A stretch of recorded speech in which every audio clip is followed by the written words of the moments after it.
Bueno, vamos a continuar con nuestro estudio de las parábolas de Jesús. ¿Se acuerdan cuál seguía?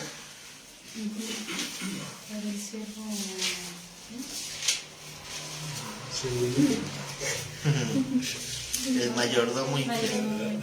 ¿Hicieron su tarea? Se oye que la leyeran, que la fueran analizando. Y estas son las parábolas, las que vimos la semana pasada junto con esta. Son las parábolas sobre las riquezas. Ahí en esa parábola, bueno, dejo por el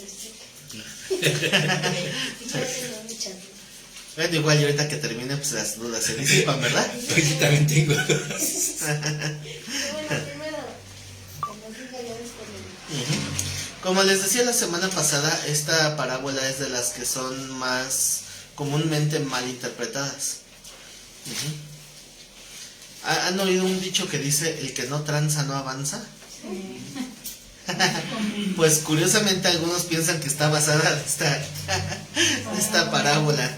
La mayoría de los dichos populares son extraídos de la Biblia, bien o mal, o sea, distorsionados. Para bien o para mal. Sí. Entonces, a final de cuentas habla de amigos por ganancias injustas. Entonces, ¿es bueno tener amigos por ganancias injustas?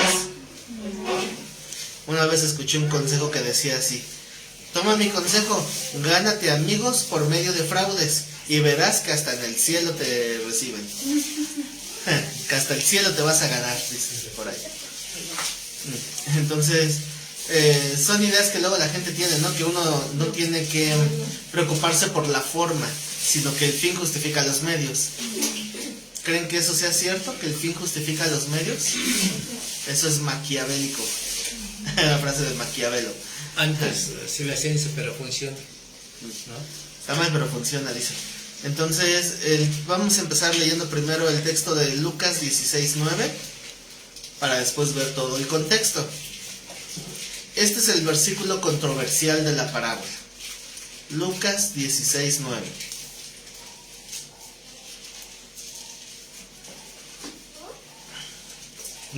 ¿Ya lo encontraron? ¿Quién es el que está hablando en este versículo? Porque empieza diciendo yo os digo, ¿no? Entonces es el Señor el que está hablando. Yo os digo, ganad amigos por medio de las riquezas injustas, para que cuando éstas falten, ¿qué?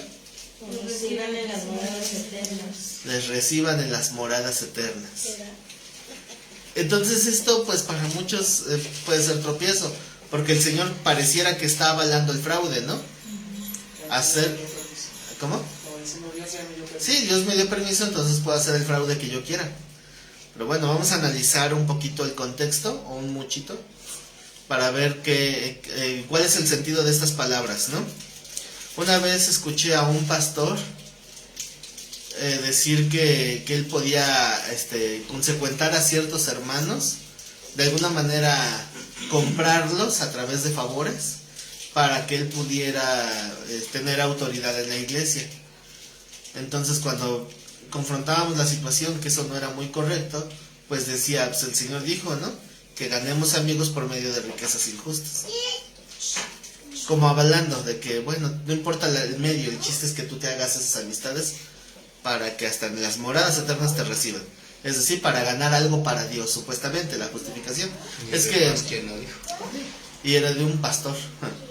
Entonces, dicen que si uno hace algo indebido, pero es con la finalidad de trabajar para el reino de Dios, entonces es correcto. Mentira piadosa. Mentirillas piadosas, manipulaciones maquiavélicas con la finalidad de ganar el reino de Dios.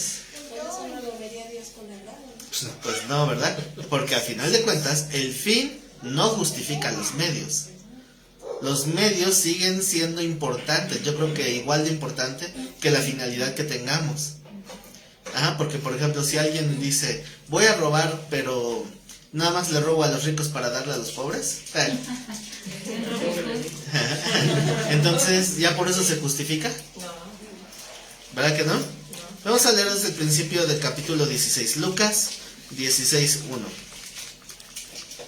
Dijo también a sus discípulos: había un hombre rico que tenía un mayordomo, y este fue acusado ante él como disipador de sus bienes. Primero vamos a establecer ahora sí que el orden jerárquico. El sistema social de hace 2000 años, pues yo creo que ya lo tienen más o menos claro, ¿no? Cómo se manejaba la autoridad en un hogar de dinero. O sea, donde no hay dinero, pues solamente los de la casa y se amuelan, ¿verdad? Pero si hay capacidad de tener un siervo, o un esclavo, o un servidor doméstico, es que dicen, es que ya no hay esclavitud. ¿Cómo de que no? Vean los salarios y vean lo que se pide de trabajo y... Ajá.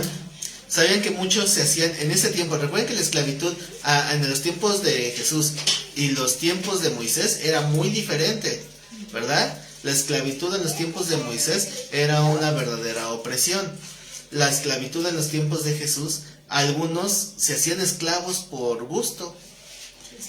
Les convenía, ¿por qué? Porque tener un señorío, o sea, una persona que los haya comprado, era una garantía de vida. O sea, ya no me preocupo por si voy a comer, ya no me preocupo por ropa, por calzado, porque el Señor me da todo. Entonces, por eso es que nosotros vemos a Cristo como el Señor, porque Él es nuestro proveedor.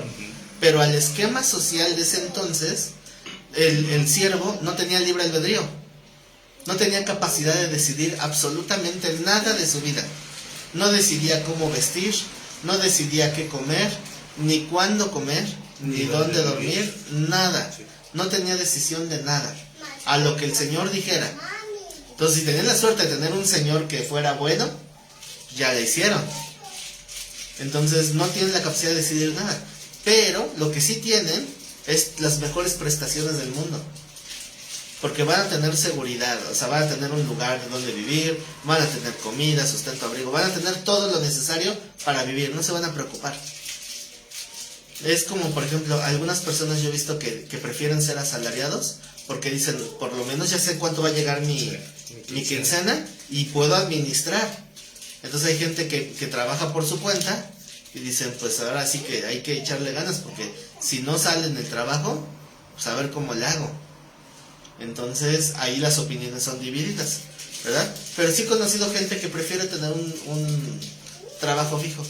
Saber con lo que van a ganar para que vean cómo van a contar. Dicen, ya no me preocupo, ya nada más me preocupo por cumplir con mi horario, cumplir con mi trabajo y ya sé que tengo mi dinero ahí seguro. Entonces sería algo más o menos equiparable. Un siervo que está a gusto con su nivel de vida en aquellos entonces, no se preocupa de nada, solamente pues que ya no puede decidir de nada de su vida. Pero yo siento que muchas veces, no sé si la mayoría, pero yo en un tiempo sí pensé eso. Un tiempo que había escasez, había crisis y yo dije, bueno, díganme dónde me pongo y qué debo de hacer y no quiero preocuparme de nada. O sea, llega ese momento y sí, entonces como se entiende esto, ¿no? De que si hay alguien que te diga qué vas a hacer, lo que vas a comer, no te vas a tener ninguna preocupación de nada, porque nomás tu única preocupación es servirle a lo que te manden. Pues sí, hay gente que prefiere, que no le gusta que lo manden, no le gusta someterse, por eso dicen, no, yo por mi cuenta, ¿verdad? Yo soy uno de ellos. Por eso yo quería tener mi propio negocio. No me gusta que me digan qué hacer. Y ya te dijeron, no es por tu cuenta. Y tienes que final de decidir cuentas, hacer ¿no? esto. Entonces, dentro de ese esquema social de los siervos, recuerden que hasta, ¿cómo dice el dicho? Hasta en los gatos hay razas. Hay pedigrí, entonces también en los siervos hay jerarquía. Y había una jerarquía no oficial, o sea, es decir, quién servía a quién, en una casa donde hay muchos siervos. Pero la que estaba más marcada era la jerarquía del mayordomo. ¿Qué pasó con José? Seguía siendo un siervo, pero un siervo con autoridad. O sea, un siervo que podía representar la voluntad del dueño de la casa. Era un punto intermedio entre el Señor y el siervo. Entonces sigue siendo siervo del Señor, pero puede ser el Señor de los demás siervos, porque tiene esa autoridad. Entonces, si nosotros nos vemos como siervos de Cristo, ¿en cuál de los dos papeles estamos? ¿En el de siervos común y corriente o en el de mayordomo? Yo siento que todo es común y corriente, ya después vas Más corrientes que adquiriendo, común. adquiriendo la jerarquía, como decías. Pero al final de cuentas, el Señor nos deja en su casa, este mundo. Ujú. Él va a llegar un día por lo que es suyo, ¿verdad? Porque del Señor es la tierra y su plenitud. Sin embargo, ahorita este mundo está siendo usurpado por el enemigo. Pero a nosotros nos deja como si fuéramos embajadores, ¿no? Para representar el reino de Dios. Pero precisamente porque el Señor no está en su casa, nosotros tenemos cierta autoridad. ¿Por qué? Porque todo lo que tenemos en esta vida no es nuestro, ¿verdad? Es de Dios. Pero eso incluye desde la Biblia que traen en la mano hasta los minutos que tienen de vida en este día. O sea, todo es de Él. Y de todo le vamos a rendir cuentas porque podemos administrarlos. ¿Cuánto tiempo pasaste ayer viendo Facebook? No me contesten. Pero de eso le vamos a rendir cuentas a Dios. ¿Cuánto tiempo vimos televisión?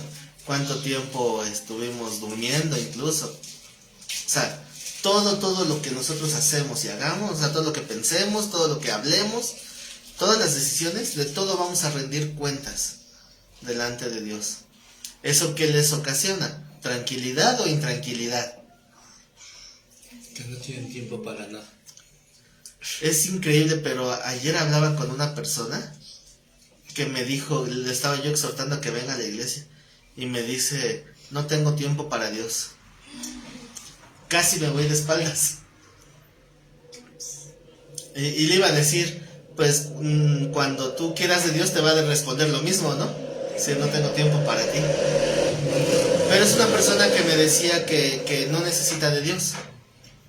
Dice, no, pues yo ya tengo, ya Dios ya me dio la vida y me dio la salud. Como que diciendo, yo ya le agradecí lo que Él ya me dio, ahora yo ya tengo que hacer todo lo demás. Son verdades a medias.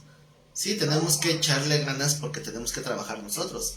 Pero si Dios no quiere que amanezcas hoy, no amaneces. Esas son las enseñanzas que vamos tomando. Vamos aprendiendo de la experiencia de la vida y de los preceptos y prejuicios que la gente tiene. Le digo, le dice a esta persona, es que Dios no es como la gente te diga, es como Él dice que es. Todo mundo puede opinar sobre Dios. Todo mundo te puede decir, Dios es así o Dios es así, a Dios le gusta esto o a Dios no le gusta aquello. Pero a final de cuentas, tú tienes que corroborar. ¿Sí? ¿Cómo habla Dios? Pues en la Escritura. Ahí es donde uno tiene que acercarse a corroborar si me estoy acercando a Dios de la manera que Él quiere o no. No vaya a ser que ande haciendo cosas supuestamente para agradar a Dios y termine que estoy en contra como Saulo, ¿no? ¿Y qué va a hacer Dios cuando nos confronte? Señor, todo lo hice para ti. Sí, lo que hiciste para mí fue atacarme. ¿Cómo? Y nos vayamos a llevar un chasco, ¿verdad? Entonces vamos a dar cuentas tal cual si fuéramos mayordomos. Porque todo lo que tenemos, el Señor no va a venir así físicamente ahorita a decirte, mira, ayer te acuerdas que te di tal cosa, tienes que usarlo así, así, así, así. No, tú decides. El tiempo, o sea, todos tenemos 24 horas al día, todos. Nadie tiene ni un minuto más ni un minuto menos. ¿Por qué a unos les alcanza más el tiempo que a otros? Por la administración. Es su administración. Cada quien administra su tiempo conforme a sus propias prioridades. Entonces, cuando alguien me dice yo no tengo tiempo para Dios, pues yo creo que hay un gravísimo problema. Significa que está como aquel que leímos la semana pasada, el que dice, ¿qué haré? Tengo que derribar mis graneros y hacer graneros más grandes, ¿verdad? Sí, tal vez buscar riquezas para con el mundo, pero ser pobres para con Dios. Pero es que también muchos no saben cómo buscar o no sabemos cómo buscar.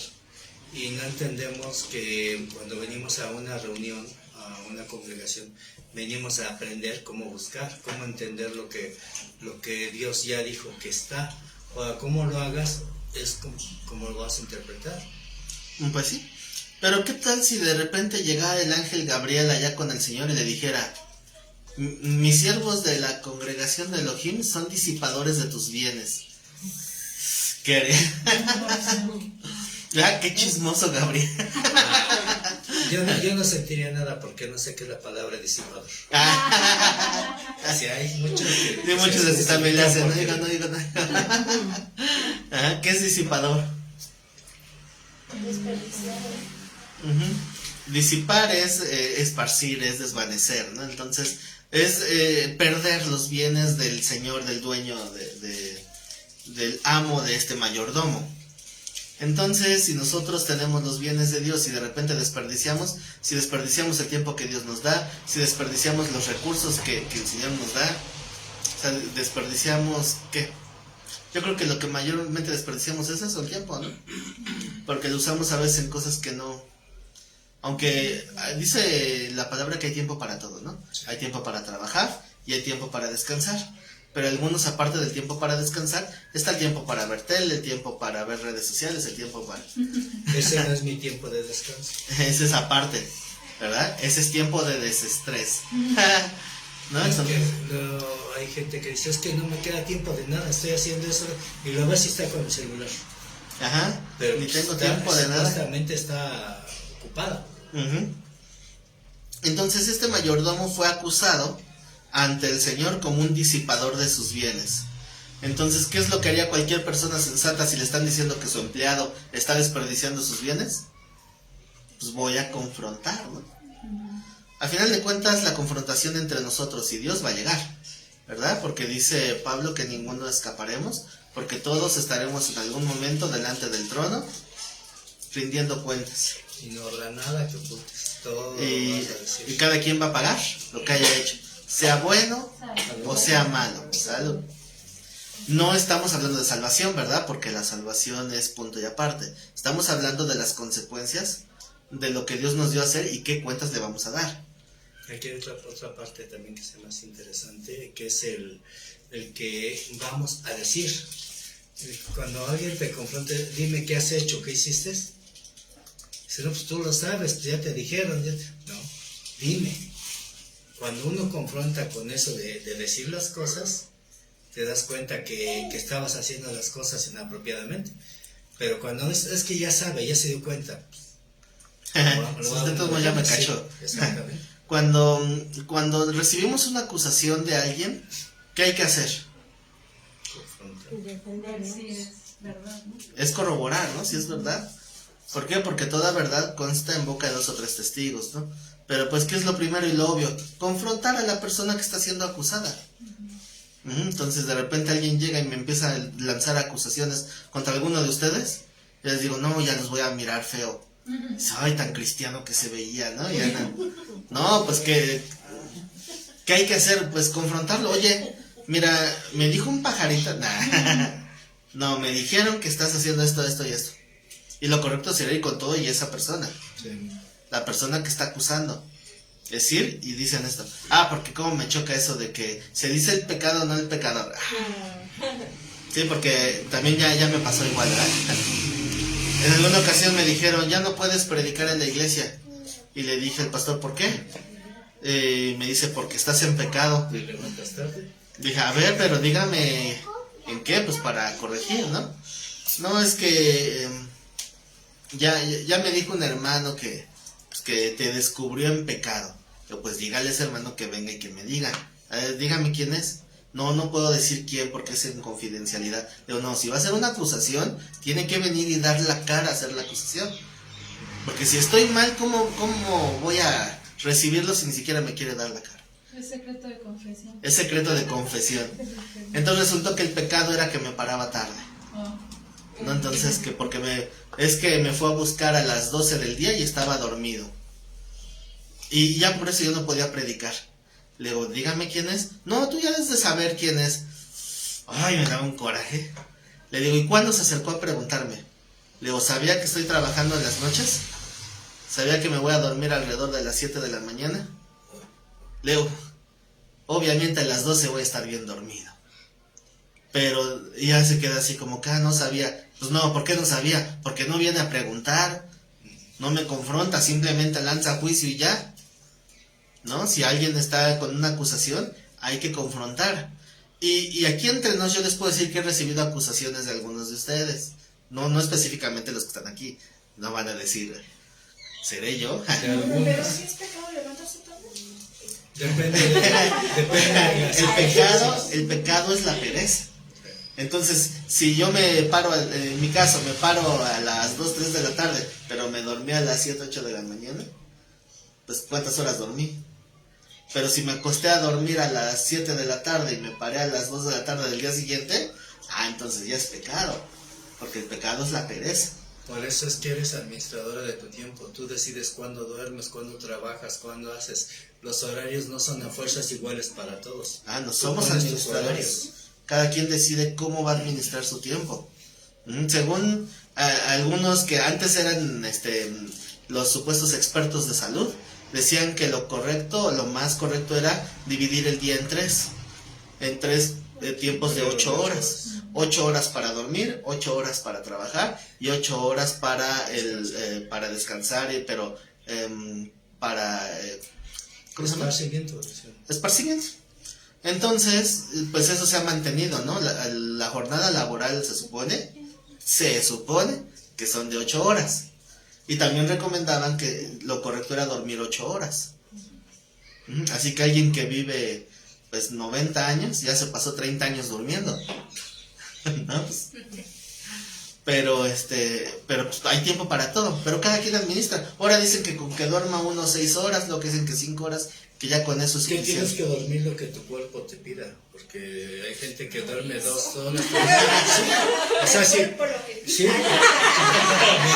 Mientras no dejes de hacer lo que debes de hacer. O sea, a lo mejor un fin de semana dice, todo el día trabajo, toda la semana trabajo, un descansito, ¿no? Pero es que luego hay veces que el mismo agotamiento lo hace. Sí, por eso. Dormir más, ¿no? no aguantas varios días levantando tarde. No aguantas. O sea, cuando sabes que es forzoso de que te duermas a tal hora y te tienes que parar a X hora, no lo haces, te inquietas. Como cuando uno está enfermo, ¿no? Que tiene que estar en cama y uno de repente dice, ya no aguanto estar en cama. Pero bueno, a final de cuentas uno también reconoce cuando es pereza. O sea, uno reconoce cuando necesita descansar. Porque sí hay veces que termina uno exhausto del trabajo y dice, voy a echar una siestecita. O mañana me levanto tarde. Bueno, una cosa es algo que se tome un día para descansar. Y otra cosa es que pues todos los días me aviente mis 10, 12 horas de sueño. No, pues ahí sí ya estaría mal, ¿no? Pero al final de cuentas volvemos a lo mismo. Son de esos pecados, bueno, todos los pecados daremos cuenta, ¿verdad? Pero esos pecados son administrativos. O sea, Dios nos va a pedir cuenta de esa administración y Él va a juzgar. ¿Por qué? Porque pues Él va a decir, no, esto no fue porque estabas cansado, esto fue porque ya te quisiste quedar de más. No quieras justificarte o engañarte de algo que igual tú decidiste quedarte más tarde, está bien, tú lo decidiste. ¿Qué consecuencias tengo? Pues estas voy a arreglar esto y esto. O sea, tú sola debes de darte cuenta si está mal o está bien. O sea, tú sola, ¿no? Pero tampoco vas a pararte desganada y queriendo hacer muchas cosas y no poder porque te sientes agotado. Luego cuando uno ya está trabajando y ya está muy cansado, pues ya mejor es echarse una siestecita de 20 minutos, 30 minutos, que de hecho es lo que recomiendan algunos médicos. Ya tantito que uno descanse, se despabila y ya puede seguir otra vez. O como decía ahorita de los enfermos, cuando uno está enfermo, apenas te cuesta un montón de trabajo tratar de dormir y comienzas a dormirte y te despiertan porque toca la medicina otra vez.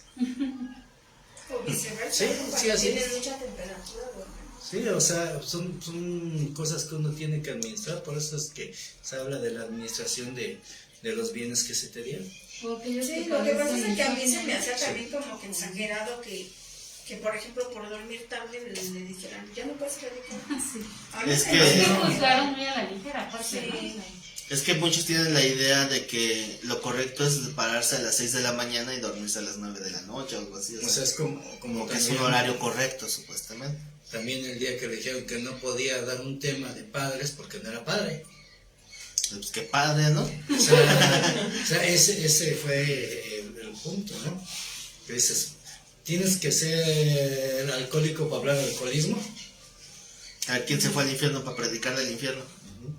¿Qué es eso? Pero bueno, regresemos mejor al tema. Dice en el versículo 2, entonces le llamó y le dijo, ¿qué es esto que oigo acerca de ti? Da cuenta de tu mayordomía, porque ya no podrás más ser mayordomo. Esto de dar cuenta de tu mayordomía significa una auditoría. O sea, vamos a hacer cuentas, qué es lo que tú me tienes que entregar. Ahora sí que hazme inventario, porque pues ya hasta aquí se te acabó, ¿no? Ya va a estar despedido, pero pues tiene que entregar cuentas. Entonces, como no es un trabajo en el que te despiden y al momento estás en la calle, él todavía encuentra un tiempo en el que, Sí, lo que puede va a hacer obrar. las cuentas. Aquí la enseñanza principal de esta parábola radica en este periodo de tiempo, en qué es lo correcto de decidir hacer. Ya sé que me van a correr, entonces ¿qué hago? Tal vez alguien podría decir, no, pues ahorita voy a tratar de organizar bien las cuentas para que pues para que no me corra, ¿no? Pudiera pensar alguno, ¿no? Maquillar los cuentos, como en las comedias. Aquí el mayor problema es que él sabe que es culpable. O sea, quedó desenmascarado. ¿Y Sí. qué hacen muchos cuando son descubiertos? Se envilecen. O sea, ya los cacharon que están mal. Pues total, si ya saben cómo soy, pues de una vez. Y es lo que hizo ¿verdad? Terminó de envilecerse. Dice entonces en el 3. Entonces el mayordomo dijo para sí, ¿qué haré? Porque mi amo me quita la mayordomía. Cavar no puedo. Esto algunos interpretan que se refiere a dos labores de cavar generalmente. Uno era el cavar pozos. No, en sí eran los pozos porque ese era un trabajo de puro cavar. O era el hecho de arar tierra. O trabajo de campo. A final de cuentas dice no puedo. Y el no tener la capacidad, pues podríamos interpretarlo de mil maneras. Podría ser enfermedad, podría ser debilidad física, no sabemos. El chiste es que está diciendo que no tiene la capacidad. Cavar no puedo, o sea, es decir, trabajo físico no puedo. Mendigar, ay no, qué pena, ¿qué van a decir de mí? Prefiero robar, dice. Prefiero robar. Qué vergüenza, ¿no? Que me vean. Imagínense yo que me las doy de mayordomo porque era un lugar jerárquico y de repente en la calle mendigando. No, pues qué vergüenza. Ya se me prendió el foco. Sé lo que haré para que cuando se me quite la mayordomía me reciban en sus casas. Este es el primer punto importante a reflexionar, o sea, para interpretar. Es cuando dice para que me reciban, está hablando en plural. En sus casas. ¿Las casas de quiénes? Bueno, lo vemos adelante, ¿verdad? ¿A quién se refiere? Dice, ya sé cómo hacer para que me reciban en sus casas. Y se sobreentiende que habla de recibirlo como mayordomo. O sea, como que esto es lo que yo sé hacer. Me recuerda cuando llegó un pastor a la iglesia y me dice, quiero trabajo de pastor. Pues óigase a predicar, ¿a mí qué me dice? Pero soy unitario. Sí. Pero quería un sueldo, o sea, quería llegar, que se le diera un sueldo y que predicara cada domingo y ya. Mira, qué cómodo, ¿no? ¿Cómo empiezan los pastores, sobre todo en la Biblia? ¿Cómo empezaron su labor los pastores? Pues predicando, hablando. No nada más llegar, qué cómodo. Llego, me siento donde ya está una labor que ya comenzó, que ha costado trabajo, que ya está con mucho trabajo edificándose. Ya, qué padre. Al cabo uno sembró y otro la riega. Yo lo hubiera regado si lo hubiera dejado. Pero no tuve que decirle muchas explicaciones. ¿Saben cómo lo convencí de irse? Diciéndole que no es salario. Pues enseñándole que no había dinero. Dice, ¿y qué? ¿Y las colegiaturas? No, pues no hay colegiaturas. Aquí no hay colegiaturas, no hay inscripciones, no hay nada. Todo es gratuito. No, pues así no es negocio, vámonos de aquí. Y se fue. O sea, no tuve ni que decirle más. Entonces, por eso ahorita me recordaba ese caso, ¿no? Con el mayordomo infiel.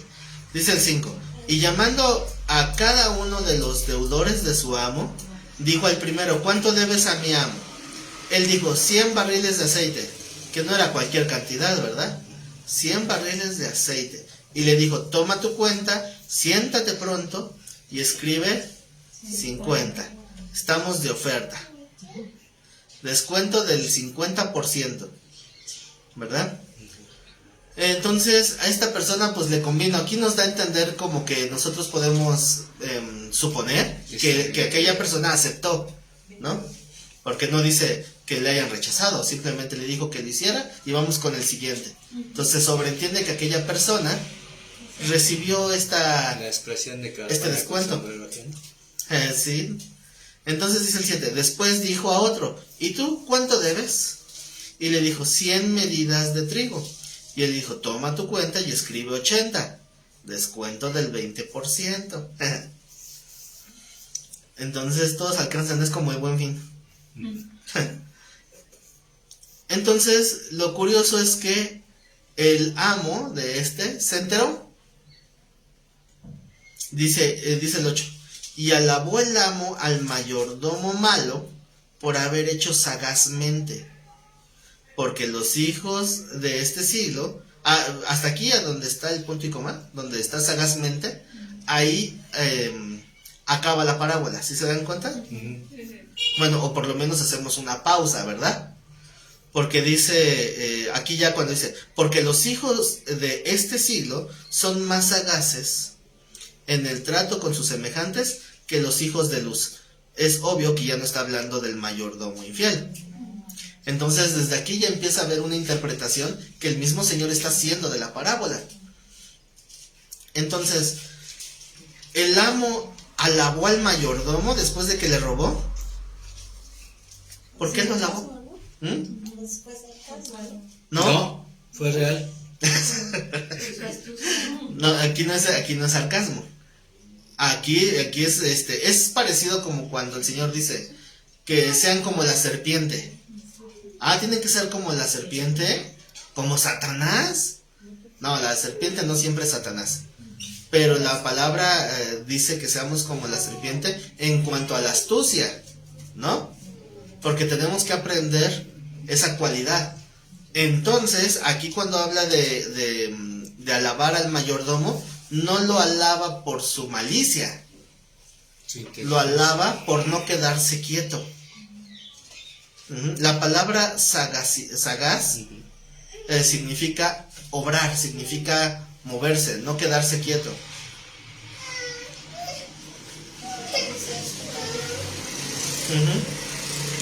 Por haber hecho sagazmente. Entonces la sagacidad es una cualidad que aquí se está admirando. ¿Por qué? Porque están viendo una necesidad y tienen que moverse. Pero lo triste es la comparativa donde nos deja a nosotros, ¿verdad? Dice, lo alabó por haber hecho sagazmente, porque los hijos de este siglo, ¿quiénes son los hijos de este siglo? Cuando habla de este siglo se refiere a esta vida, a esta etapa, a este mundo. ¿Quiénes son los hijos de este mundo? O sea, el mundo como va, o sea, las costumbres de este mundo. Ellos son más sagaces en el trato con sus semejantes. ¿Más que quién? ¿Quiénes son los hijos de luz? Sí, luz se refiere a que fueron expuestos, ¿no?, a la verdad, y entonces no están en el modelo del mundo. O sea, que son más movidos que nosotros. Sí, ¿y saben por qué? Porque una persona que no tiene esperanza, ¿de quién depende? O sea, me refiero, no tiene esperanza en Dios, no tiene fe. De sí mismo. Depende de su propia fuerza, de su propia capacidad, entonces sabe que tiene que hacer algo. Actuar. Tiene que moverse, tiene que actuar. Entonces, ¿por qué creen que las religiones generalmente hacen que la gente trabaje más? Bueno, no sé si me explico. Pregúntenle a aquellos que andan tocando puertas de 2 en 2. Si un día le preguntan, ¿por qué haces esto? ¿Por qué tocas puertas? Yo esperaría recibir una respuesta de que es que hay una preocupación en mi alma por aquellas almas, ¿no? Pero no, porque ellos ni creen en el infierno, a final de cuentas. Lo que ellos responden, y eso yo lo he comprobado, es que, y siempre me han dado la misma respuesta porque así es como los han adoctrinado. La respuesta es, porque el Señor dice que solamente tendrán vida eterna aquellos que den a conocer su nombre. Sacan por ahí un texto todo descontextualizado, no me acuerdo ahorita cuál es. Juan 10, 17, no estoy muy seguro, pero algo así es. Donde dice que la vida eterna es que te conozcan a ti y al que tú enviaste, a tu Hijo Jesús. Entonces, ese es su texto clave. ¿Por qué están movidos de sol a sol tocando puertas? Porque quieren su ticket dentro de los 144,000. Es una forma de cumplir, como el por qué estamos aquí nosotros ahorita. No, pero precisamente quiero que se vea la diferencia, porque precisamente ellos están porque están intentando ganar, o sea, ganar el premio. ¿Qué necesita ser un cristiano para ganarse la salvación? Creer. Pero hacer para ganarse, nada. Nada, o sea, ganarse la salvación no se puede, es imposible.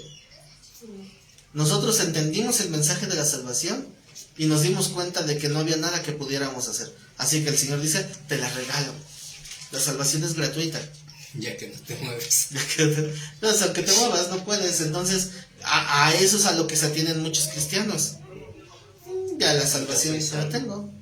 Y si no predico, y si no hablo, si no, pues, ¿qué importa? Total, ya que se vaya, ya que me vaya a ir, comienzo a predicar. Vas a ver. Pero pues se confían, nada más que muchos se confían tanto que ni siquiera se han dado cuenta de que no han nacido de nuevo y no tienen la salvación. Y ese es otro terrible problema. Pero aún en aquellos que tienen una buena doctrina y que han entendido correctamente la salvación, muchos de ellos se confían y dicen, pues ya para qué me esfuerzo. O sea, bueno, sí, mi corazón tiene el anhelo, pero la carne es débil, ¿verdad? Entonces, a veces eso hace que muchos ya no quieran, o sea, no tengan la misma motivación. No es que no quieran, pero no tienen la suficiente motivación. No se ven forzados. ¿Cuántos hacen las cosas hasta que no les queda de otra? ¿Cuántos conocen a alguien que está estudiando y hace la tarea el día anterior en que la tiene que entregar? Porque ya no les queda de otra. Y bueno, yo no me quedo fuera. Cuando estaba en el instituto también estaba ahí los viernes en la noche haciendo mi tarea porque la clase era el sábado. Porque a veces así somos. Dejamos todo para el último momento. ¿Por qué? Porque no pasa nada. O sea, no hay una consecuencia de muerte. Entonces por eso los hijos de luz están confiados a vivir bajo el cobijo del Padre y pues se la llevan relax. Y por eso es que aquí la parábola es para admirar la sagacidad de aquel, o sea, que no se quedó quieto, inmediatamente buscó respuesta porque sabía que dependía de él. Yo creo que si otra persona que fuese acusada injustamente, lo primero que va a hacer va a comenzar a hacer cuentas él mismo para darse cuentas, pero aquí él ya sabía que estaba haciendo malas cosas y dice, ¿cómo voy a cubrir esto? Y comienza a pensar por eso. Porque ni siquiera cubrir, porque al contrario terminó robando más. No, o sea, cubrir su delito, cubrir su pecado. O sea, de que ya defraudó y sabía la consecuencia que le iban a correr. Entonces, ¿qué dice? Voy a sembrar en otros para que me reciban. Pero que no se daba cuenta es la forma en que lo estaba haciendo y que los otros estaban dando. O sea, su cuenta. lógica torcida, porque ahorita vamos a llegar a ese punto, ¿no? Porque todavía no llegamos a ese punto crucial. Pero este punto de que el amo alabó a aquel que hizo, no fue alabar lo que hizo, sino alabar la actitud. O sea, es decir, que deberíamos de tomar ese buen ejemplo, si se puede llamar así, de los que viven sin Dios, porque como sienten que no tienen esperanza, o sea, no tienen en quién confiar, dependen de su propia capacidad y le echan ganas y se esfuerzan. Entonces, ¿cuántos cristianos saben que depende de su propia fuerza? ¿Verdad que no? Dependen de Dios, ¿no? Y muchos abusan. Es que no conocemos. Sí. Como muchos saben que Dios es su proveedor, que Dios es misericordioso, que Dios los sostiene, pues qué relax. Está bien que el Señor dice que no se afanen por lo que han de comer y beber, pero tampoco se pasen. Esta es la exhortación, ¿no? Que también trabajemos. De hecho, ahorita me estaba acordando de un dicho de Agustín de Hipona, San Agustín, que decía, a ver si me acuerdo bien cómo iba. Ora como si todo dependiera de Dios y trabaja como si todo dependiera de ti. Creo que así va. Entonces, esa es la actitud correcta. Trabaja como si dependiera de ti, pero no te olvides que tú dependes de Dios. ¿Qué dice la palabra? Que el que no trabaja, que no coma. ¿Y por qué comen si no trabajan? No, no es cierto.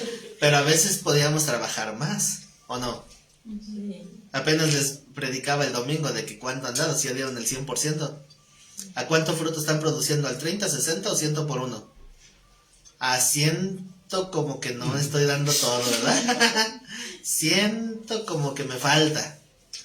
Entonces, esa es esta exhortación en esta frase, ¿no? Alabó el amo al mayordomo malo por haber hecho sagazmente, porque los hijos de este siglo son más sagaces en el trato con sus semejantes que los hijos de luz. Entonces aquí viene el texto, ¿verdad? Controversial. Dice el Señor, yo os digo, ganad amigos por medio de las riquezas injustas, para que cuando éstas falten, os reciban en las moradas eternas. Eso es sarcasmo. Eso sí es sarcasmo. Dios no Es ironía. Y dicen, no, pero es que el Señor está diciendo así tajantemente. Literal. No, porque obviamente ahorita en el contexto lo vamos a acabar de confirmar, que es ironía. Es como cuando Elías le estaba diciendo a los sacerdotes de Baal, llámenle más fuerte porque él es Dios. Y además, ¿O no estaba diciendo no así están Elías? escuchando, Que el están otro era ocupados. Dios. Ha de estar en el baño, decía. O cuando dijo Elías, llámenle más fuerte porque él es Dios. ¿Estaba hablando literal, en serio? ¿Reconoció a Baal como Dios? Se entiende que era ironía. Entonces es lo mismo aquí. Ajá. Entonces vamos a ponernos en la postura de aquellas personas que recibieron el favor del mayordomo infiel. Entonces yo le debo a fulanito tanto, ¿no? Y aquel llega y dice, ¿le debes tanto? No te preocupes, bórrale y apúntale menos. No, pues él dijo, ya está. Le quiso robar, él es el que va a dar cuenta, yo no, yo estoy pagando lo que me dijo el mayordomo. Lo que me están pidiendo estoy pagando. Y después ese mismo ladrón me dice, dame chamba. ¿De qué? Déjame administrar tus bienes. O sea, siendo lógicos, ¿quién contrataría a ese mayordomo de mayordomo? ¿No es absurdo? Esa es la ironía. Por eso dice en el 9, ganad amigos por medio de riquezas injustas, para que cuando éstas falten los reciban en las moradas eternas. ¿O no es sarcasmo? Pues uno va a recibir las moradas eternas. Sí, También el infierno es eterno, ¿no? exacto. Sí, pero el Señor dijo que eran moradas, las otras son coloradas. Él dijo, yo voy a preparar morada, ¿no? La colorada es la otra. Entonces dice en el 10. Fíjense, aquí es donde ya viene la aclaración. O sea, usa su ironía y después ya viene la verdadera enseñanza. El que es fiel en lo muy poco, ¿qué? También en más es que... Entonces, ¿cómo esperas tener una labor de administrador si se te dio una oportunidad y no la aprovechaste? No diste buen fruto. O sea, ¿cómo crees que se te va a dar más si en lo que ya tienes no has sido fiel? ¿Se acuerdan que lo vimos en las parábolas de los talentos y de las minas? Pasa, buen siervo y fiel al gozo de tu Señor. ¿Qué más decía? Y es lo mismo, ¿no? En lo poco has sido fiel, te voy a dar más. Pero si al que le dio uno, si en lo poco no fuiste fiel, quítenle lo que tenía y dénselo al que tiene más. Porque al que más se le da, más se le demandará. Cuando el Señor les dice esta palabra de una manera que ustedes lo vean como personal, el Señor te dice, mientras más te voy a dar, más te voy a demandar. ¿Cuál es su actitud? ¿De bienestar o de intranquilidad? Intranquilidad. No, pues debería ser de descanso. No. La responsabilidad. Sí. Es que miren, si ustedes tienen esa forma de pensar, entonces van a querer lo que hacen muchos, que dicen mejor no quiero saber y ya después no van a tomar clase. O sea, esa actitud es no quiero tomar clase, porque me van a enseñar más. ¿O qué no sabían que cada vez que vienen aquí, Dios les está dando más responsabilidad? Es lo que dice la persona. Ya no va a haber nada. No, pues ya se empezaron a desconectar el nada, ¿es cierto? Es que Dios nos va a pedir cuenta, pero a final de cuentas, si uno va a, por ejemplo, vamos a suponer que vas caminando hacia el barranco y no alcanzas a ver bien, y de repente Dios te dice, mira, te voy a dar unos lentes, ¿no los vas a agarrar para que puedas mirar mejor? O sea, es tal vez un ejemplo absurdo, pero es esa la palabra. O sea, la palabra es para que disciernas mejor, porque el hoyo está ahí. Si te vas a caer, pues, ¿no prefieres una ayuda para que no caigas? Así que ahora cuídame esos lentes porque me vas a dar cuenta de esos lentes. Es que entre más adquirimos, más vamos madurando y vamos comprendiendo más. ¿Sí? Entonces el ignorante pues se excusa en la ignorancia, pero las consecuencias de todos modos van a llegar. Si uno hace mal en ignorancia, Dios le tiene cierta tolerancia, pero a final de cuentas las consecuencias van a estar. Pues es mejor saber, para que puedas limpiar tu camino y no te caigas. Siempre va a ser mejor saber más. Siempre va a ser mejor que el Señor les dé más, porque eso los va a santificar, y esa es la actitud que Dios quiere, de santificarnos, de crecer cada vez más y más y más. Y si el Señor me pide más, tal como tengo que ponerme firme y dar la cara a la responsabilidad, porque Dios va a pedir más. Y hay mucha gente que se le dice, no vayas porque si comienzas a aprender, te van a pedir más cosas. Y es normal. ¿Sí? He escuchado así gente que dice, no, a mí ni me hables de Dios porque sé que me va a pedir más. Pero pues si así, de todos modos ya sabes que estás mal, ya Dios te va a pedir cuentas de eso.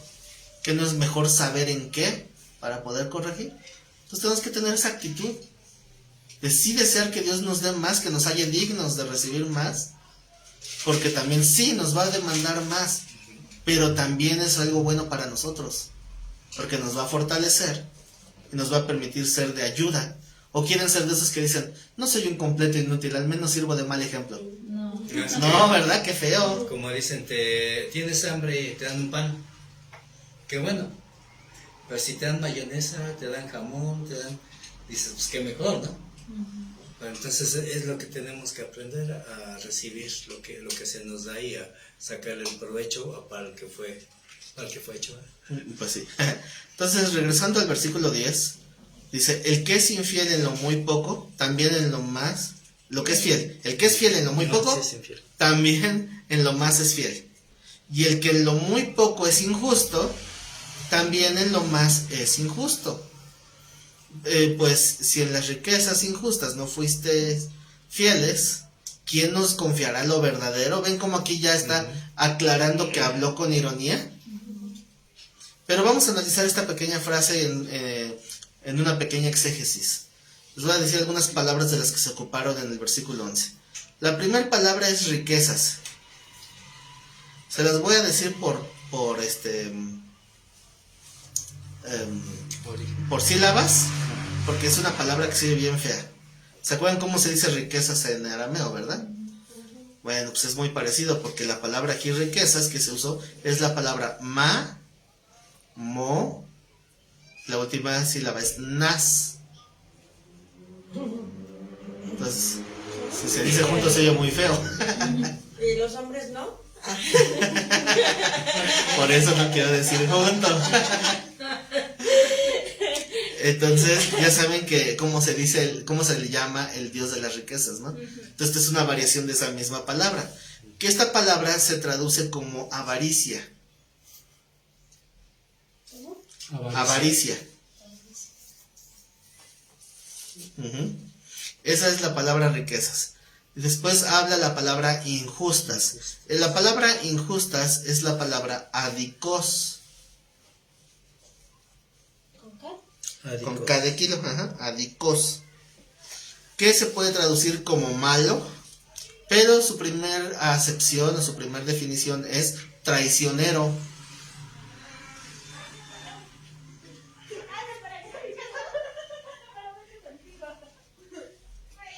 Entonces, ¿a qué se refiere con riquezas injustas?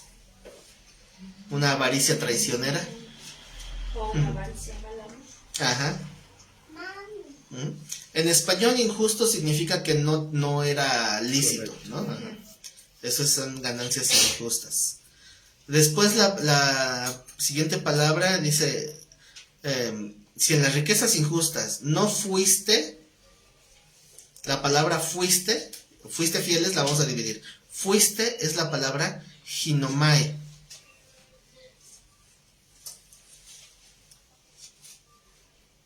Ginomai significa llegar a ser o manifestar.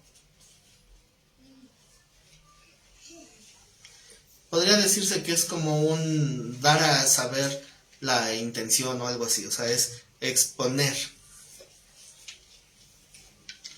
Fuiste significa exponer, ¿verdad? Llegar a ser. Y la segunda palabra es fieles. La palabra fiel, ¿saben cómo se dice fe en griego? Filadelfia, ¿no? No, Pistis. pistis. Pero espérense, esa no es la palabra que está aquí. Es de la misma raíz etimológica. La palabra fiel aquí, sí, porque se fue con la de Filadelfia, porque se fue con la finta. No, pero yo dije la palabra fe. Fe es pistis. Pero aquí la palabra fieles es la palabra pistos. Nada que ver con irse a pistear. Esta palabra significa digno de confianza. Por eso es que está más derivada a lo que es la fe. Porque es confiar. Traicionaste la confianza. Es digno de confianza. Ahora, tomando en cuenta este pequeño análisis etimológico, les voy a leer una versión más parafraseada y literal de este versículo. A ver, primero les voy a leer cómo está escrito. Pues si en las riquezas injustas no fuiste fieles, ¿quién nos confiará lo verdadero?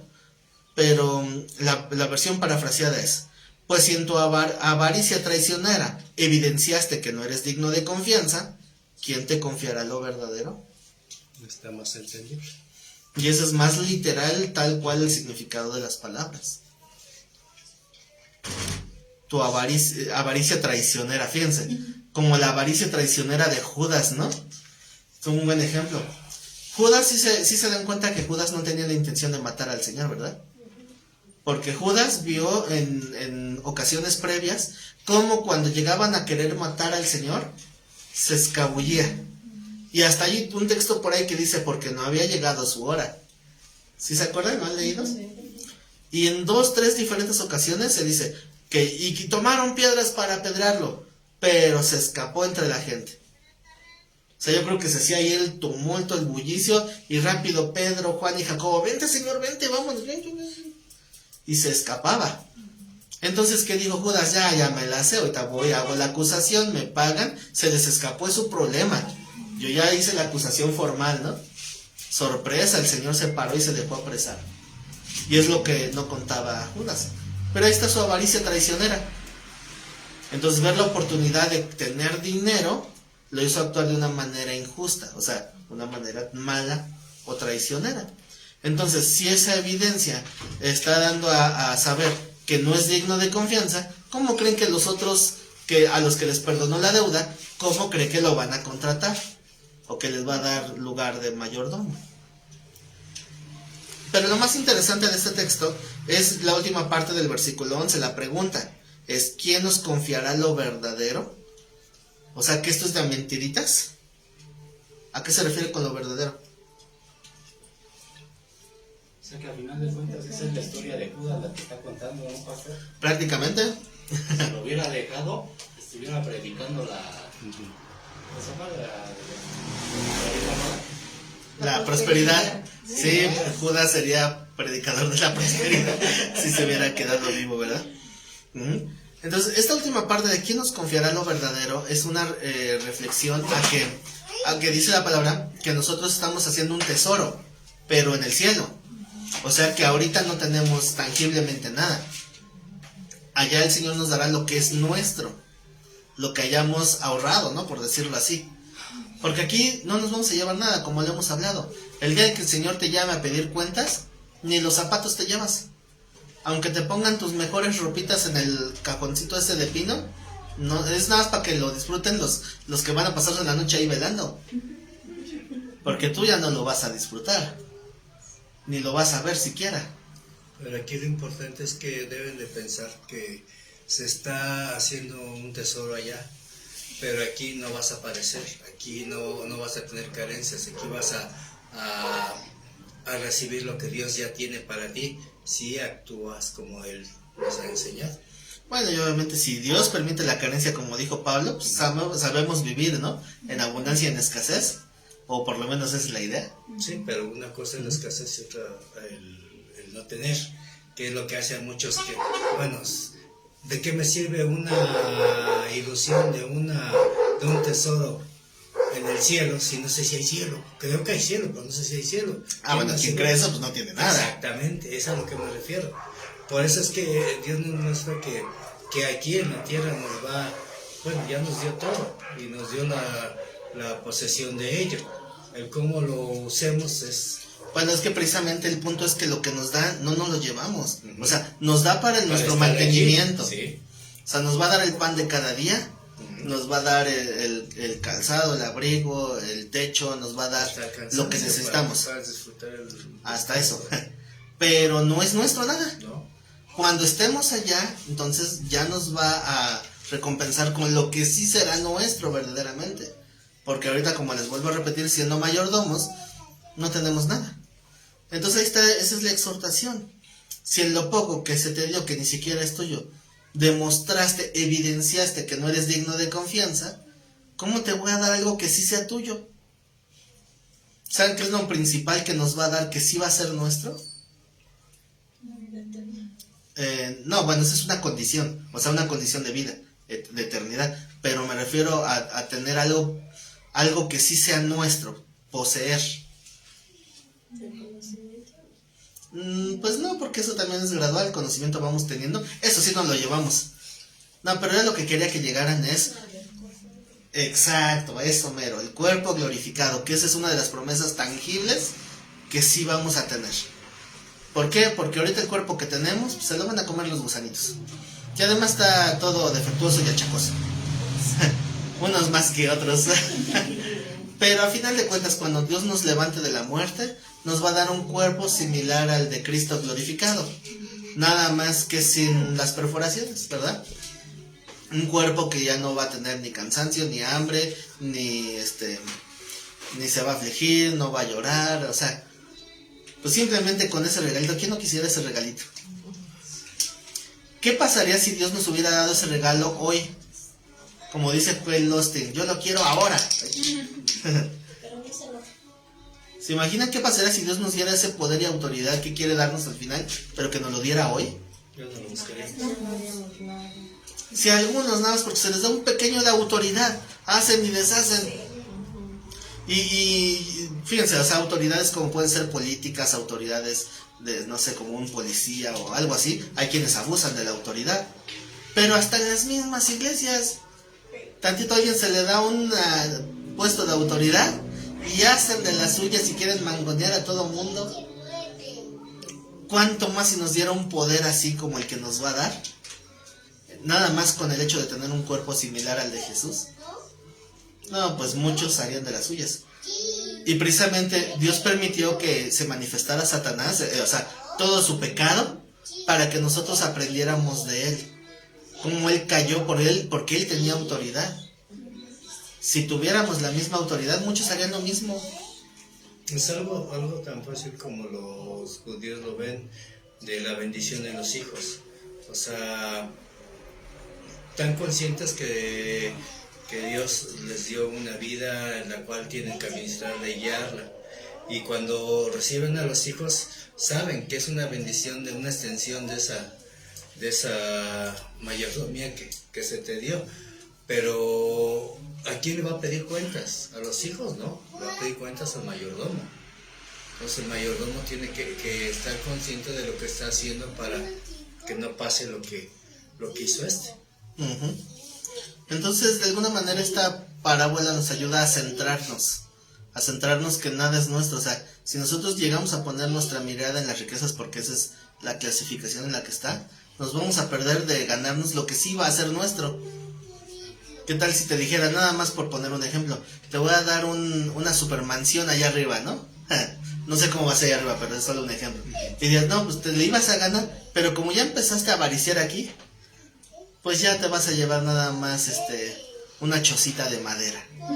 No sé, o sea, se pierde uno, ¿no? De lo que Dios quería. Entonces dice, ¿quién nos confiará lo verdadero? Y dice el 12, y si en lo ajeno, ¿por qué? Porque todo es de Dios, no fuiste fiel, ¿quién nos dará lo que es vuestro? Y esa es una confirmación, ¿no? Lo que es vuestro, o sea, aquí no es nuestro nada, pero ya sí nos dará lo que sea nuestro. Entonces dice el 13, ningún siervo puede servir a dos señores, porque o aborrecerá a uno y amará al otro, o estimará al uno y menospreciará al otro. No podéis servir a Dios y a las riquezas. Ya saben cómo se le llama a las riquezas.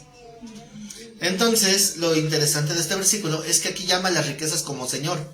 ¿Se dan cuenta? Lo menciona como un señorío. Sí, es esa palabra, pero no me gusta decirlo. No, pero está... que sí, ya está famoso.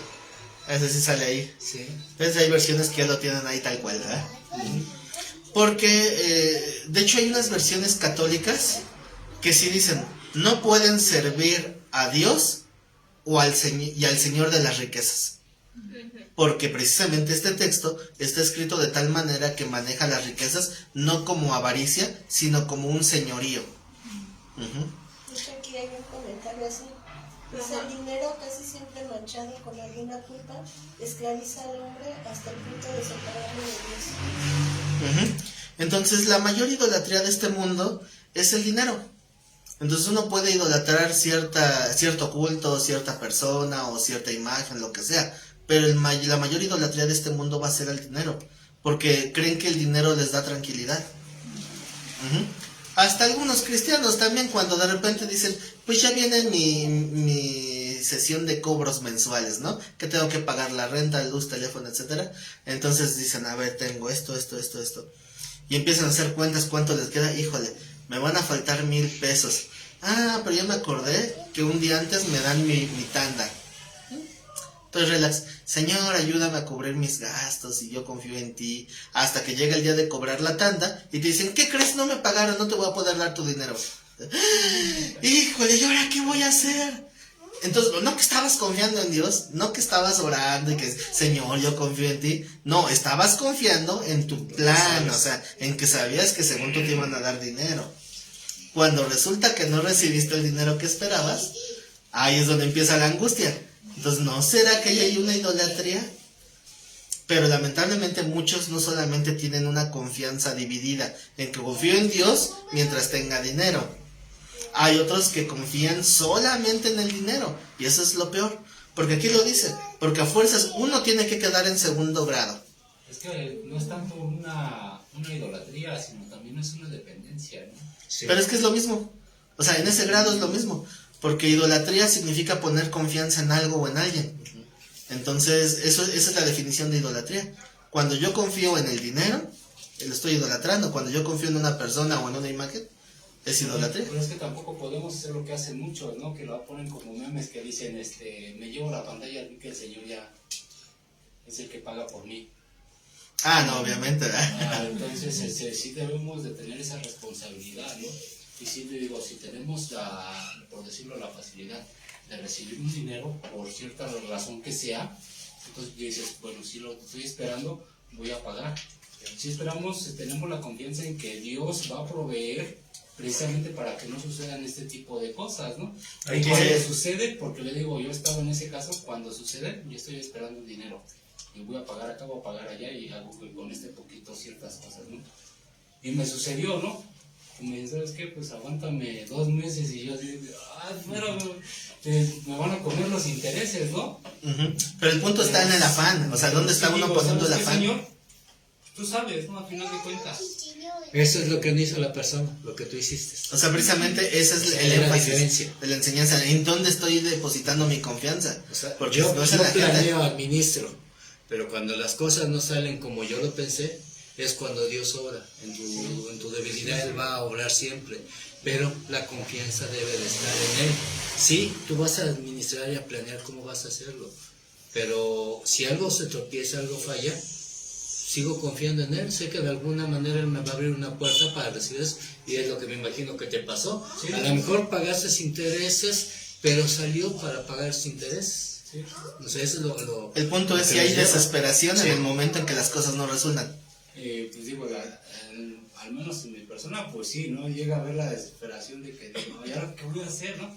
Pero sí llega también el descanso de que digo, Señor, solo tú sabes por qué. ¿Pero fue un momento después o cuánto tiempo después? No, al instante. ¿Por qué? ¿No? Bueno, es que ese es el punto, porque uno reacciona, o sea, uno reacciona de acuerdo a las circunstancias.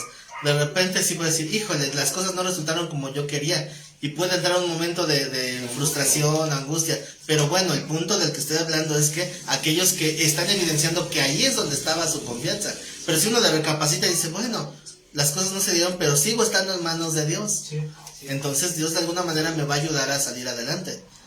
Y si tengo que sufrirle un poco en ciertas áreas, pues ni modo, ¿verdad? Pero como dijo Pablo, ¿verdad? Porque yo sé vivir en abundancia, sé vivir en escasez. Entonces cuando estaba diciendo ese texto, estaba hablando también de cómo cuando tuvo necesidad, otra iglesia fue a suplir sus necesidades, ¿no? Pero él lo dice, él dice, no comento esto porque tenga necesidad, sino lo hago para que esto abunde en su cuenta. Entonces ese era el punto de Filipenses 4:13, ¿no? De todo lo que puedo en Cristo que me fortalece, el poder confiar en que Dios me va a dar la fuerza para resistir un tiempo de algún imprevisto, de algo que venga así. Entonces el punto es que si yo no, ¿verdad? Pero alguien que cae en ese error, no error, sino en una situación donde hay una necesidad económica y en ese momento empieza a renegar de Dios, porque sí los hay, ahí es donde se desenmascaran. Sí. Que su Dios era la riqueza y no el Dios de la Biblia. ¿Por qué? Porque dicen, Señor, ¿por qué me abandonaste si yo siempre diezmo y no? Yo hasta sembré, pacté y todo lo que dijo el pastor. No, eso no, ¿verdad? Y se enojan con Dios. Nosotros afortunadamente hemos recibido respuestas que ni te imaginas. Llegan los problemas económicos y no falta quien llegue y te diga, te debía esto, toma. Así literalmente. Y nos ha pasado en diferentes circunstancias. Entonces, sí, aprende uno a confiar en Él, pero no a depender completamente de que, cuando llegue Dios me va a dar. No, tenemos que actuar nosotros. Tenemos que ver y Él nos va a abrir las puertas para poder, así que hacer lo que tenemos que hacer. Entonces, nosotros tenemos que siempre priorizar y discernir cuándo es de servir a Dios y cuándo es de servir a nuestras necesidades normales, ¿verdad? Y cada quien tiene que discernirlo de una manera muy particular. O sea, no es que uno les pueda decir, ahorita tienes que priorizar aquí, ahora tienes que priorizar allá. No, cada quien tiene que saber discernir en su propia vida. Si alguien, por ejemplo, una persona podría decir, si falta un domingo al culto por ganarme unos centavos, pues no está mal. Pero si es una persona que ya está en la cuerdita floja de su fe y que anda titubeante y de repente le llega esa oportunidad, tal vez a esa persona en particular le conviene perder esos centavitos y mejor congregarse. Pero cada quien tiene que discernirlo.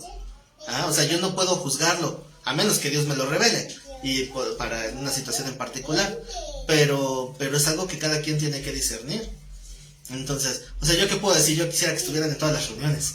Pero si de repente dicen, no puedo por tal o cual situación, pues adelante, porque yo no puedo juzgar tu vida. Pero cada quien sí tiene esa responsabilidad. ¿Qué juzgar? ¿En qué momento está priorizando mal? Si de repente dicen, no, es que hoy no fui, yo le dije al pastor que es porque tiene una situación bien grave, pero la verdad es que me dio un poquito de flojera. Pues es entre ustedes y Dios. O sea, a mí de todos modos, pues eso a mí no me va a afectar, ¿no? Se van a engañar solos, ¿no? Quien piensa así. Entonces, por eso es que esto tiene que ser totalmente personal. Y cada uno tiene que evaluar cómo está priorizando su vida. Si está viviendo para trabajar o trabajar para vivir. Hay una persona en la congregación que vende los tianguis. Y antes, no, porque tenía que ir a vender y que su lugar, y no sé, muchas cosas. Ya los que hemos trabajado en tianguis sabemos. Entonces, ¿qué es lo que nos pasa muchas veces? Que es que la venta es en la mañana, y de repente se dio la oportunidad de no ir en la mañana, sino ir a la reunión y después ir a trabajar. Dice que Dios lo ha bendecido más que cuando está todo el día. O sea, porque ahí recompensa al Señor cuando pones Bueno, dicho sea de paso, no quiere decir que siempre vaya a ser así. No. Porque alguien puede decir, esa es la estrategia. No, pues voy a invertir mejor en ir a descansar el domingo a la iglesia para que Dios me bendiga el resto de la semana. Creerle a Dios. Es que no es estrategia. Es que uno tiene que verlo de una manera personal. Porque si alguien llegara a pensar así, va a decir, entonces lo va a hacer para que así trate Dios conmigo. Es al contrario, Dios no, porque va a probar su corazón. Entonces por eso es que cada uno tiene que probarse a sí mismo, ¿no? Entonces la gente que tiene dinero pues no tiene necesidad de Dios o no siente la necesidad de Dios. La gran mayoría de personas que se acercan a Dios es por una necesidad. Y es triste porque debemos acercarnos a Él en los tiempos de abundancia y no en los tiempos de necesidad, como puede ser tanto económica como necesidad de salud o algún otro tipo de situación difícil.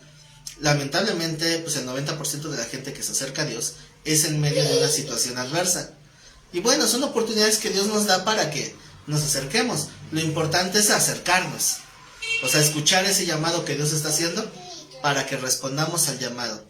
Pero cuando nosotros le predicamos a alguien que está bien de dinero y bien de salud, la gran mayoría va a sentirse como que no, ¿verdad? O sea, como que no necesito. Y si para colmo sienten que tienen una buena vida espiritual, como la persona que le estaba platicando, dice, pues es que yo tengo una buena vida espiritual, yo tengo buena relación con Dios. Porque a mí me han dicho que han visto luz en mí, dice.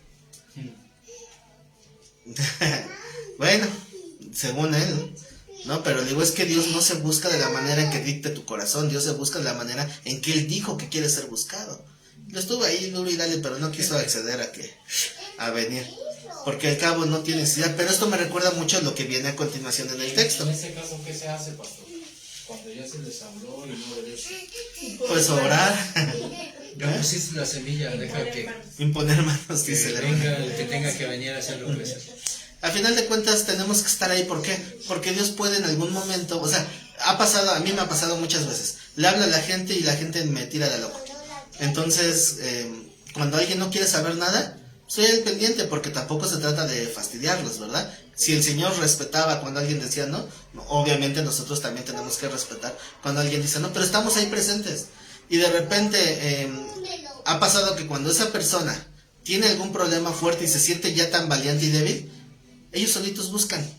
Oye, tú que conoces de Dios, dime qué dice Dios al respecto de esto. Ayúdame a entender por qué me está pasando esto. Ahora sí, ya bajaron la guardia. Y ahora sí, ¿no? Hablarles ahora sí con todo. Y ya puede hasta uno hablar más fuerte, o sea, más estricto. ¿Por qué? Porque ya bajaron las manitas. Entonces ya es más fácil. Pero es algo que Dios va a hacer. Recuerden que el que convence de pecado y el que redarguye es el Espíritu Santo, no nosotros.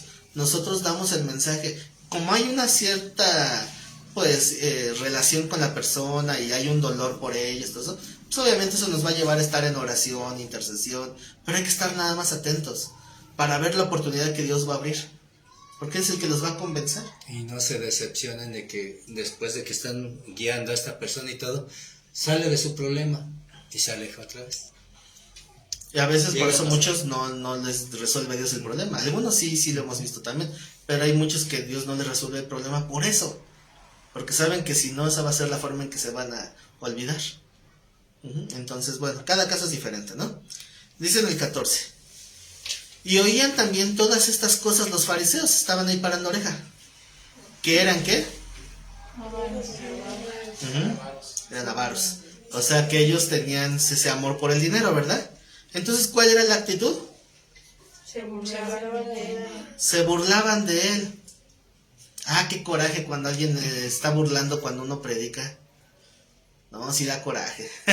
Porque luego uno se da cuenta, sobre todo cuando está uno predicando en una campaña evangelística, pues hay gente que nada más está ahí porque a ver qué le dan.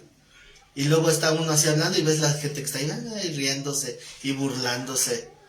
Y digo, uy, me dan ganas de mandarles fuego del cielo.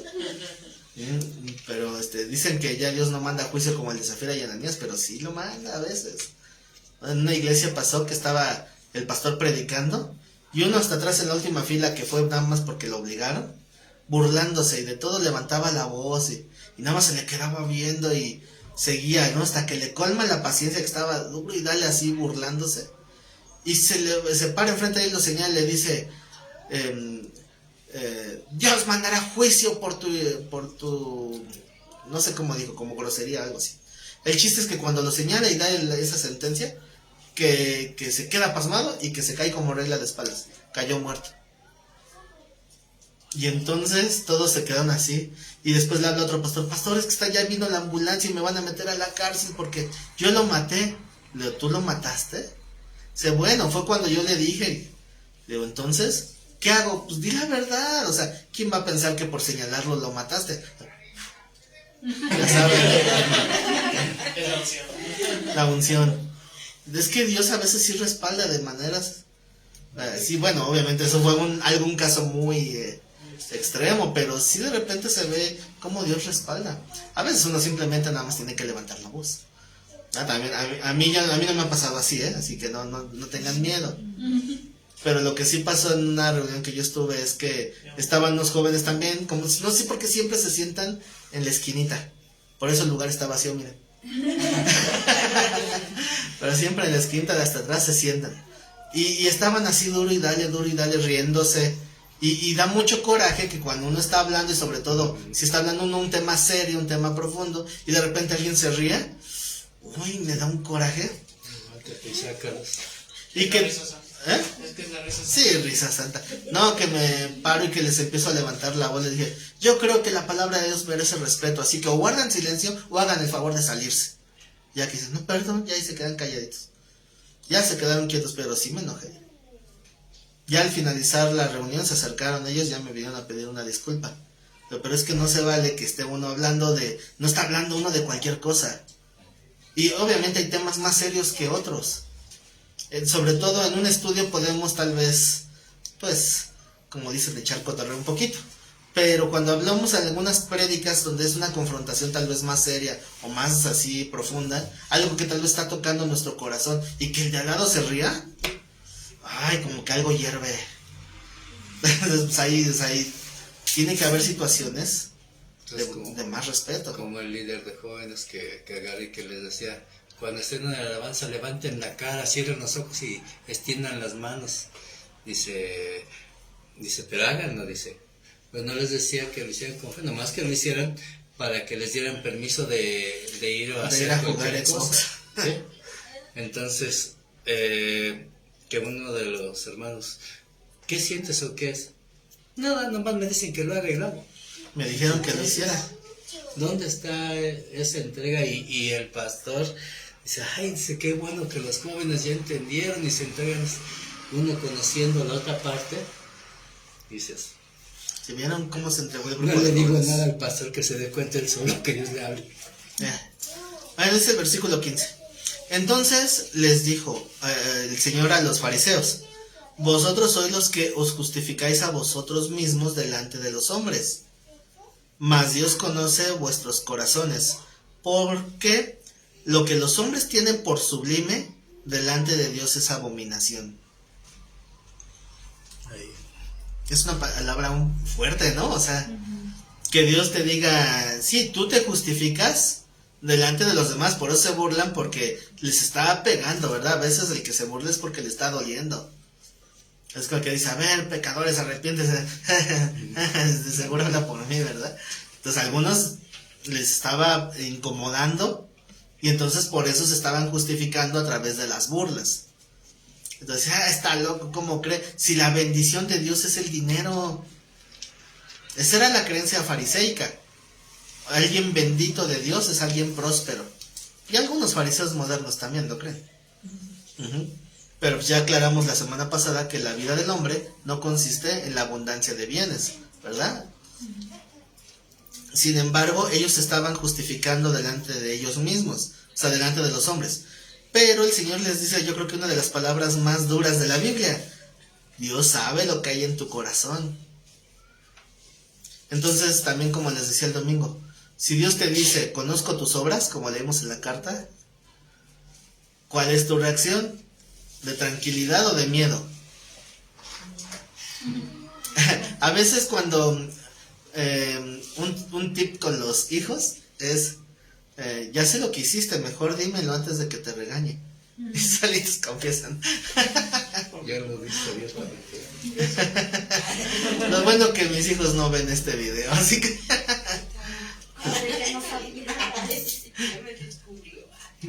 Ups, ya la regué entonces. A veces solito se descubre, ¿no? Pero ¿qué creen? Que Dios lo dice en serio. O sea, Dios sí sabe lo que hay en mi corazón.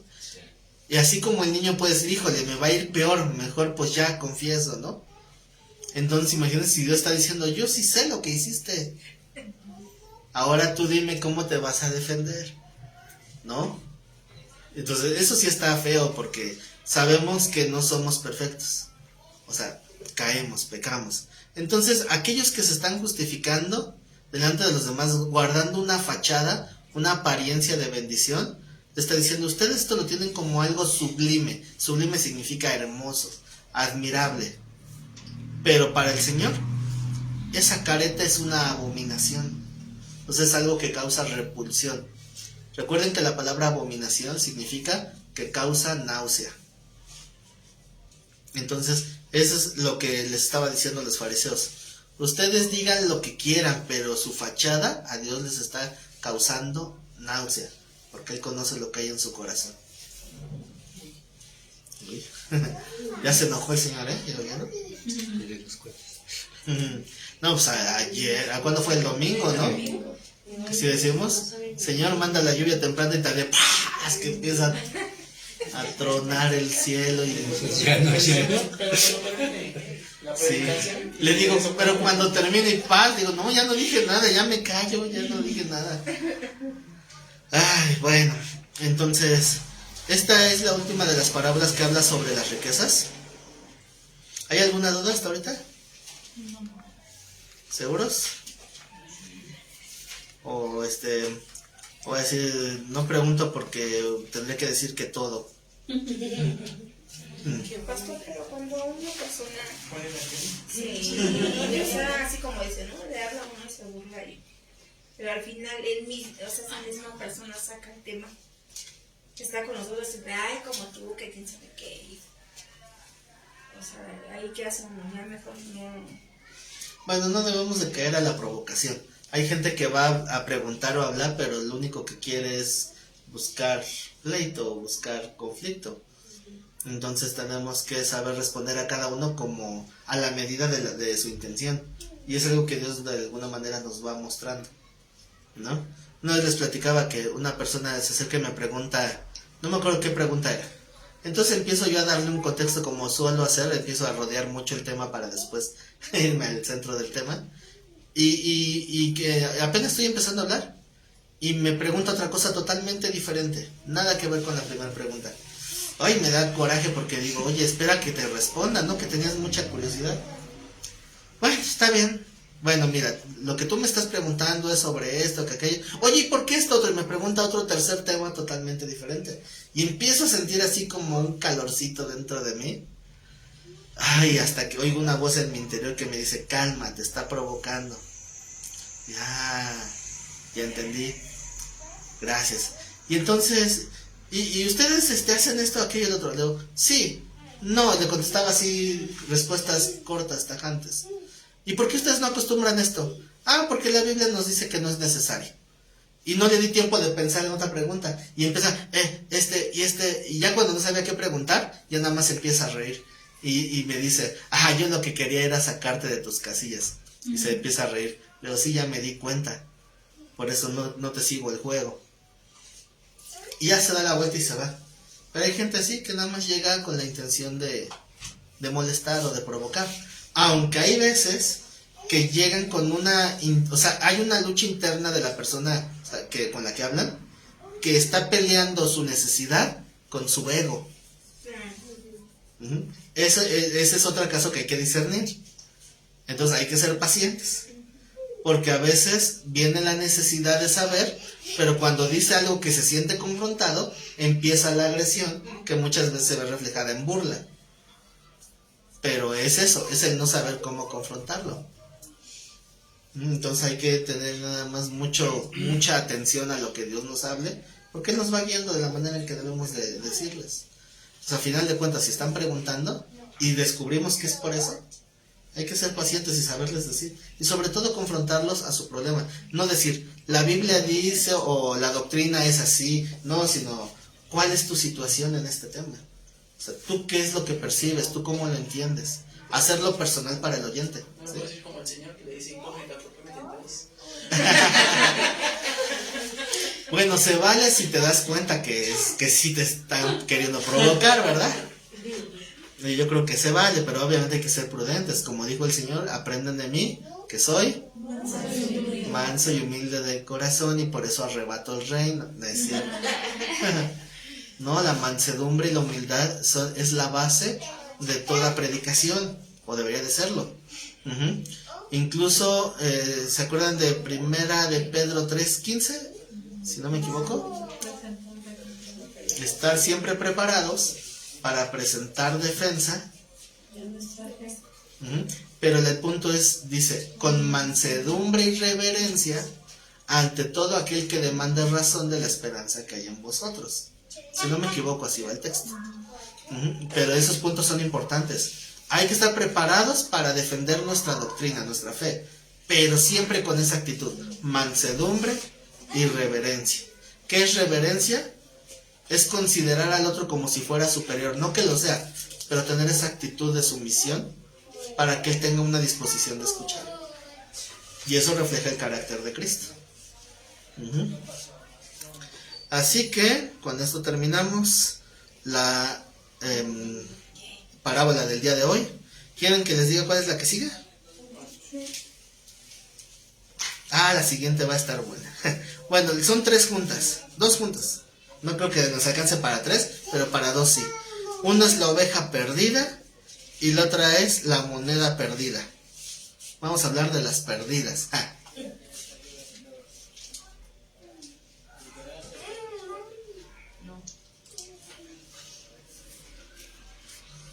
Como que lo que no me quedó muy claro era la posición del mayordomo. La posición del mayordomo, ¿cómo? O sea, ante el señor, bueno, ante su amo, el que lo está corriendo. ¿Qué fue de él? Pues lo corrieron y nadie lo contrató. Por eso es que viene el sarcasmo. Ay, sí, inmenso. Estás quedando bien con ellos robándome a mí para que después ellos te dejen la oportunidad de que tú les robes. Se quedó sin trabajo y sin nada. ¿Por qué? Porque eso es lo que nos da a entender el epílogo que nos da el Señor, ¿no?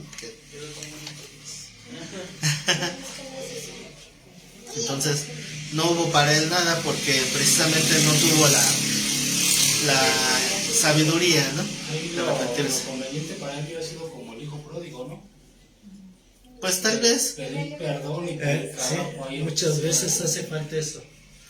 Es que posiblemente tal vez el que lo estaba corriendo, obviamente ya estamos nada más filosofando, ¿no?